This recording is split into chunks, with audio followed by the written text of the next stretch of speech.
Pertama, saya akan menjelaskan teori atom. 1. Model atom Dalton. John Dalton, seorang ilmuwan Inggris di bidang meteorologi, yaitu studi cuaca, melakukan pengamatan terhadap komposisi udara dan menemukan bahwa gas-gas bergabung seolah-olah disusun oleh partikel-partikel individu. Pada tahun 1503, Dalton menyatakan dua hal penting tentang atom, yaitu 1. Atom-atom suatu unsur semuanya serupa dan tidak dapat berubah menjadi atom unsur lain. Misalnya, atom perak tidak dapat berubah menjadi atom besi.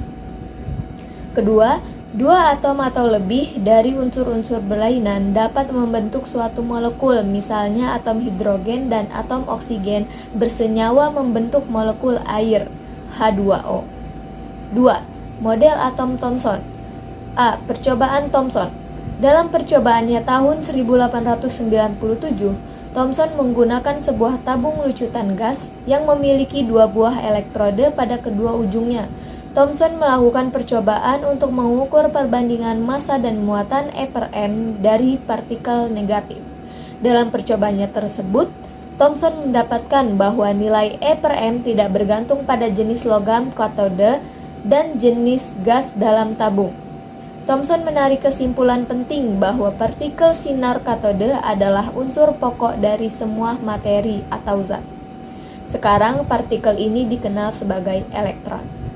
B. Teori atom Thomson. Setelah berhasil menemukan nilai dari elektron dan mengambil kesimpulan penting tadi, menandakan bahwa elektron adalah bagian dari atom. Jadi, atom masih dapat terbagi lagi menjadi partikel subatomik. Thomson menyatakan bahwa atom mengandung banyak sekali elektron-elektron bermuatan negatif. Namun, di dalam atom harus ada partikel-partikel lain sebagai penyeimbang muatan-muatan negatif. Oleh karena itu, Thomson menyatakan bahwa atom juga harus mengandung muatan-muatan positif. Lalu, Thomson mengusulkan model atom itu berbentuk bola dengan muatan-muatan listrik positif tersebut berada di seluruh bagian bola. Muatan-muatan positif ini diletakkan oleh elektron-elektron bermuatan negatif yang melekat pada bola, seperti kismis yang melekat pada sebuah kue. 3. Model atom Rutherford. Ernest Rutherford beserta dua orang asistennya, Geiger dan Marsden, melakukan percobaan pada tahun 1911. Teknik yang digunakan adalah sebagai berikut. Kemudian Rutherford menyatakan tiga kesimpulan sebagai berikut. 1. Sebagian besar partikel A menembus lempeng logam tanpa dibelokkan. Peristiwa ini menunjukkan bahwa sebagian besar ruang dalam atom atau emas adalah ruang kosong. 2. Sedikit sekali partikel yang dipantulkan kembali. Peristiwa ini menunjukkan bahwa partikel telah menumbuk bagian yang sangat keras dari atom, yang disebut inti atom. Bagian ini mempunyai ukuran sangat kecil dibandingkan dengan ukuran atomnya. 3. Sebagian kecil partikel A dibelokkan. Peristiwa ini menunjukkan bahwa muatan inti atom adalah sejenis dengan muatan partikel A positif. Partikel yang lewat dekat inti atom dibelokkan oleh gaya tolak-menolak muatan-muatan listrik yang sejenis. Dari hasil percobaan Rutherford, tampak bahwa model atom Thomson yang menyatakan bahwa massa atom tersebar merata dalam seluruh atom tidak dapat diterima lagi. Berdasarkan tiga kesimpulan yang telah didapat dari percobaannya, Rutherford mengajukan model atom baru, yaitu model atom Rutherford yang berbunyi sebagai berikut. Semua muatan positif dan sebagian besar massa atom berkumpul pada sebuah titik di tengah-tengah atom yang disebut inti atom. 2. Inti atom dikelilingi oleh elektron-elektron pada jarak yang relatif jauh. Elektron-elektron berputar pada lintasan-lintasan. Pada tahun 1913, Niels Bohr mencoba menjelaskan model atom Bohr melalui konsep elektron yang mengikuti orbit mengelilingi inti atom yang mengandung proton dan neutron. Menurut Bohr, hanya terdapat orbit dalam jumlah tertentu dan perbedaan antar orbit satu dengan yang lain adalah jarak orbit dari inti atom. Bohr menghubungkan elektron yang mengorbit dan pengamatan terhadap spektrum gas melalui sebuah pemikiran bahwa sejumlah energi yang dikandung dalam elektron dapat berubah, dan karena itu elektron dapat mengubah orbitnya tergantung dengan perubahan energinya. Dalam situasi pemakaian arus listrik melewati gas bertekanan rendah, elektron menjadi deeksitasi dan berpindah ke orbit yang lebih rendah. Selanjutnya saya akan membacakan tentang inti atom atau partikel penyusunan atom. Partikel penyusunan atom sendiri ini adalah proton dan neutron. Sebenarnya notasi atom terdiri dari 3 partikel dasar, yaitu proton, neutron, dan elektron. Pengertian atom sendiri adalah suatu bola berongga yang tersusun dari inti atom dan elektron yang mengelilinginya. Partikel penyusunnya ini disebut sebagai nukleon. Nah, massa atom berada terpusat pada inti atom. Massa inti atom tidak seimbang dengan massa proton yang ada pada inti atom, sehingga bisa diprediksi kalau ada partikel lain di dalam inti atom. Nah, selanjutnya saya akan menjelaskan tentang proton. Proton sendiri adalah partikel penyusun inti atom yang ditemukan oleh Eugen Goldstein dalam percobaan sinar tabung terusan. Proton termasuk partikel subatomik dan simbol proton ini adalah P atau P+.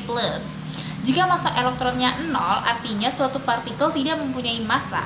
Namun, kenyataannya partikel materi mempunyai massa yang bisa diukur, dan atom tersebut bisa bersifat netral. Hasil eksperimen Goldstein menunjukkan elektron yang menuju anoda membentuk pola sinar positif yang menuju arah berlawanan menjadi lubang ke katode. Dengan demikian, massa proton sama dengan satuan massa atom dan muatan proton sama dengan +1. Selanjutnya saya akan menjelaskan tentang neutron sendiri.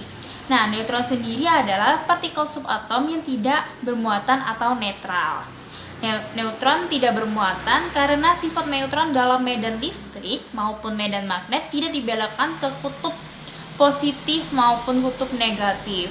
Nah, penemuan neutron itu dilakukan oleh James Chadwick melalui percobaan penembakan sinar alfa pada beryllium.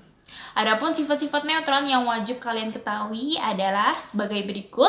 Yang pertama yaitu neutron tidak bermuatan. Selanjutnya, neutron juga terletak di dalam inti atom bersama dengan proton dan mempunyai massa yang hampir sama dengan massa atom, yaitu 1 dikali 1,672 dikali 10⁻⁴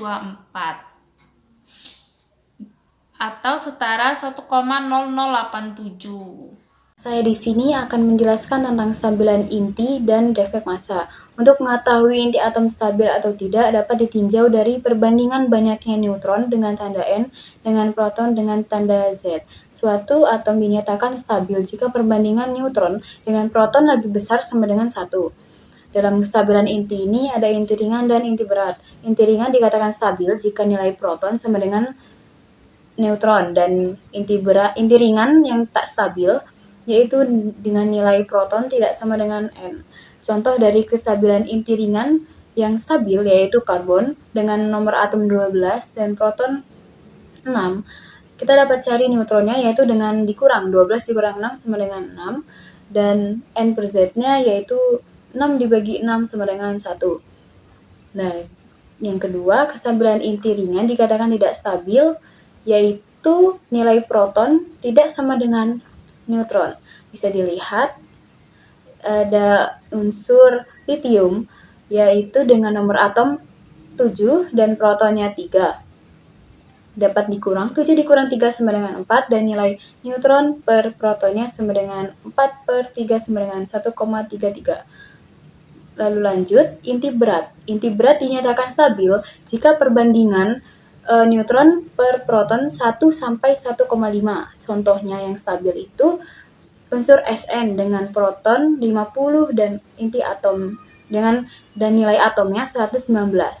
Nah, bisa dikurangi neutron kan, 119 dikurang 50 sama dengan 69. Dan nilai neutron per protonnya yaitu 1,38. Dan inti berat tidak stabil yaitu unsur uranium dengan nilai atom 238 dan proton 92. Bisa dihitung neutronnya 238 dikurang 92 sama dengan 146. Dan nilai neutron per protonnya yaitu 146 dibagi 92 sama dengan 1,58. Nah, bisa dilihat nilai 1,58 itu kan lebih dari 1,5 ya, berarti inti berat dikatakan tidak stabil. Selanjutnya saya akan menjelaskan tentang defek massa. Nah, defek massa ini sejumlah proton dan sejumlah neutron akan mengalami pengurangan massa saat proton dan neutron tersebut membentuk inti. Pengurangan massa ini dinamakan defek massa atau delta M.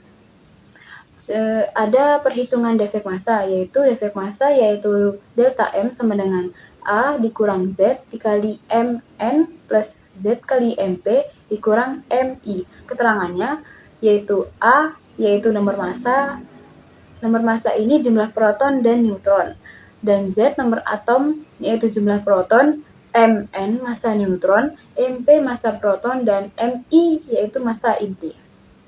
Selanjutnya saya akan menjelaskan tentang energi ikat inti. Energi ikat inti adalah sebuah energi yang diperlukan untuk memecahkan inti atom menjadi nukleon penyusunnya yaitu neutron dan proton.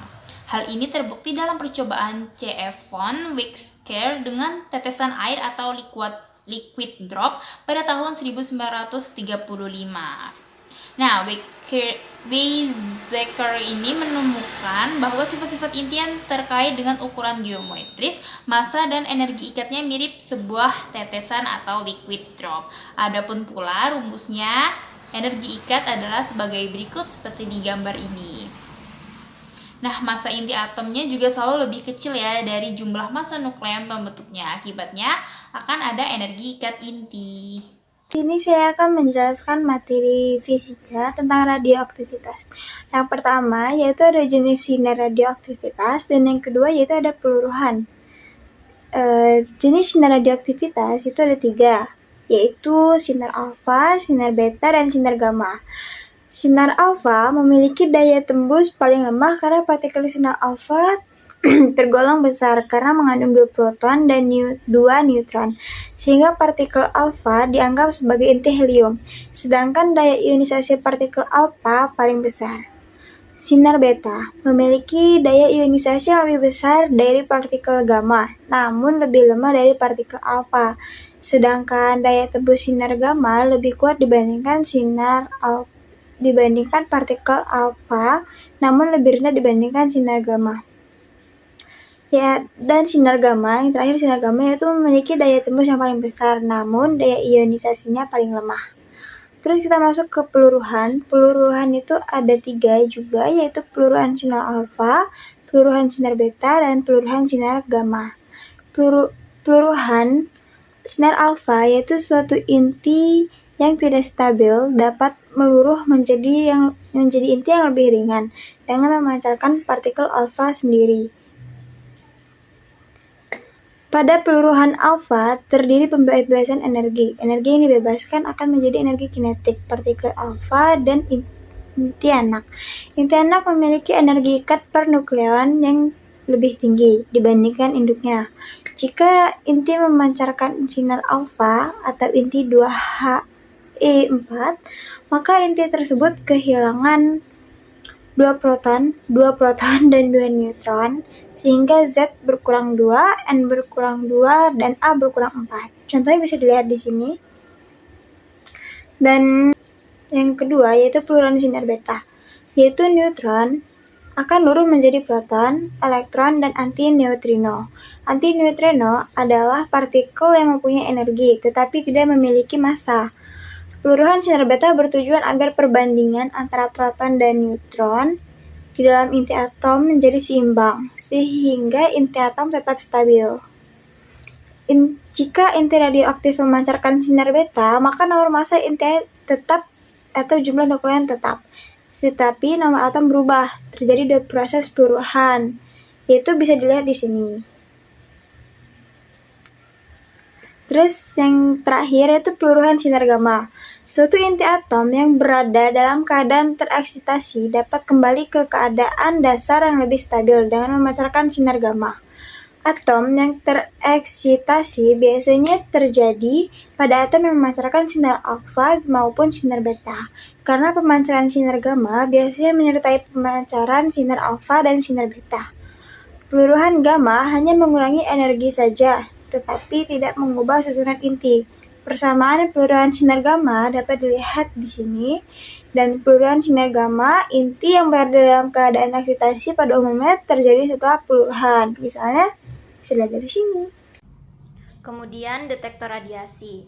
Alat deteksi sinar radioaktif disebut detektor radiasi. Hampir semua detektor radiasi energi tinggi bekerja berdasarkan prinsip bahwa radiasi akan memberikan energi pada elektron-elektron dalam bahan yang dilewatinya, sehingga elektron keluar dari atom dan atom menjadi ion positif atau ionisasi. Yang pertama, ada pencacah Geiger-Müller. Detektor ini terdiri atas sebuah tabung aluminium yang diisi dengan gas argon bertekanan rendah 10 cm/Hg dan seutas kawat yang membentang pada pusat tabung. Ketika radiasi memasuki tabung GM melalui sebuah jendela tipis dari mika gas argon di dalam tabung diionisasi. Karena partikel-partikel atau foton-foton radioaktif mengetuk elektron-elektron keluar dari atom-atom gas, membuat atom-atom gas menjadi ion-ion gas bermuatan listrik positif, yang nantinya akan menghasilkan timbunan muatan elektron-elektron yang akan menghasilkan pulsa arus pada keluaran tabung karena gas argon yang terionisasi sekarang dapat melewati arus. Yang kedua, kamar kabut. Kamar kabut. Jika udara didinginkan sedemikian sehingga uap mencapai keadaan jenuh, udara itu masih dapat didinginkan tanpa terjadi pengembunan. Pada keadaan ini, uap dinamakan superjenuh yang akan terjadi hanya jika udara bebas dari debu atau partikel-partikel garam yang dapat bertindak sebagai inti pengembunan sehingga membentuk tetes-tetes kabut. Pada tahun 1911, C.T.R. Wilson menemukan bahwa ion-ion gas dapat juga bertindak sebagai inti pengembunan, yang menyadari bahwa gejala ini dapat digunakan untuk menunjukkan lintasan-lintasan radiasi ionisasi melalui udara, seperti pada gambar. Kemudian yang ketiga, film fotografis. Alat ini ditemukan oleh Becquerel, misalnya orang-orang yang bekerja dengan radiasi seperti perawat, biasanya memakai lencana khusus pada jas mereka. Setiap bulan, film fotografis dicuci. Banyaknya penghitaman pada film akan menunjukkan apakah mereka telah terkena radiasi atau tidak. Seperti yang dapat dilihat pada tabel. Paparan radiasi pada dosis yang tinggi dalam satu waktu atau jangka pendek dapat menimbulkan beberapa gejala yang dapat disebut dengan sindrom radiasi aktif. Gejalanya antara lain yaitu mual, muntah, diare, demam, lemas, pingsan, kerontokan rambut, kulit memerah, gatal, bengkak, hingga terasa terbakar. Selain itu, ada juga efeknya kejang-kejang dan masih banyak lagi. Gejala ini tentu akan berbeda bila orang yang terpapar dalam jangka waktu lama. Terkadang kepekaan tubuh seseorang juga mempengaruhi dampak paparan radiasi pada tubuhnya. Sebagai contoh, paparan radiasi gamma sebanyak 4000 MSF 400 rem akan menyebabkan kematian kepada seseorang bila terjadi sebanyak 2 kali dalam rentang waktu 30 hari. Namun, dosis yang sama malah tak akan memberikan efek apapun bila kita terpapar selama 1 tahun dalam dosis merata yang lebih kecil. Paparan radiasi tingkat rendah memang tidak menyebabkan efek kesehatan secara langsung, tetapi dapat meningkatkan risiko kanker pada orang yang mengalaminya. Selanjutnya ada aplikasi teknuklir. Yang pertama, radiasi inti. Dalam peluruhan ini, inti tak stabil secara spontan memancarkan sinar-sinar radioaktif alfa, beta, gamma untuk menjadi inti baru yang stabil. Dalam reaksi peluruhan inti ini berlaku kekekalan nomor massa, kekekalan nomor atom, dan kekekalan energi. Perubahan suatu inti menjadi inti baru juga dapat dilakukan dengan menembak inti sasaran dengan peluru partikel berenergi tinggi.